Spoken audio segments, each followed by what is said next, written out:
there was a time when you believed that you needed to lighten and whiten your appearance in order to get to where you are today.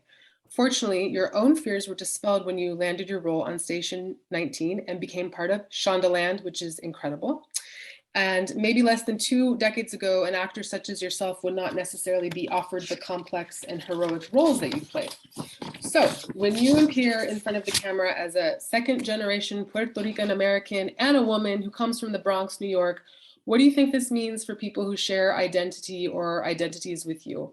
And what biases or stereotypes do you believe that you challenge in doing so and showing up with who you are? I think that's a great question, Heidi. Thank you. I do think that it took me many years to embrace my physical appearance, what my strengths and weaknesses are as an actress, and my the core of my character. And it is still a work in progress. When I started, I wanted to hide my Latinidad. I wanted to hide my last name and my dark hair because I didn't feel like there was enough room for someone like me. And I didn't realize it then, but I couldn't grasp the understanding of the different experiences a lighter skin Latina would face compared to her darker skinned sister, excuse me.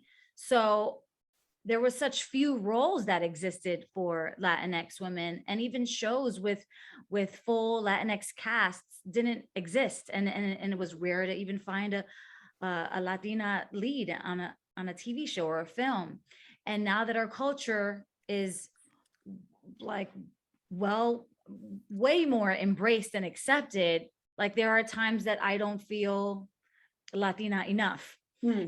So it's just sort of like it ebbs and flows, and there's just kind of like this ever changing feeling with identity. And the more we are included and represented, the less we have to question our identity and whether we're enough or not, because we've always been enough.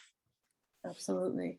And Yes. sorry, to continue to Yeah. answer the rest of your question, like I feel so proud when I have fans that come up to me and say that they feel seen and represented through me. And because it's also a bigger responsibility when, as an artist, like what actions am I taking to uplift my community? So to be in this position, it's like it took people before me to place the ladder, and now it's just like we have to get as many people on that ladder, and we have to help them continue to climb up. And I'm a firm believer in passing on that opportunity because I know how hard and discouraging and challenging this industry is. Yeah, that's beautiful. I love that. And I want to know, sort of as a follow-up question to that. So there's still and always so much work to be done when it comes to representation, both in front of and behind the camera. But I believe that your career is a testament to progress. So I just want to know, do you agree or disagree with that statement? And sort of tell us more about like, what's your experience in the industry working in Shondaland, and sort of what sort of environment has been created that would make you disagree or agree with my statement? Things No. are getting better. That's awesome. I love working in Shondaland, and I love uh being in an environment where I see like all parts of the spectrum. I'm surrounded by so many women of so many different backgrounds, so many different colors. It feels like a family, truly. And to go back to your statement about stereotypes, is I when it comes to stereotypes, they still exist. I mean, I even see them in breakdowns and character breakdowns.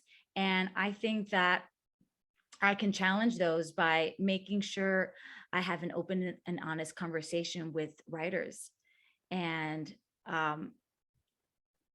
because honestly, every every single person has a different experience, and my experience is just one of those many.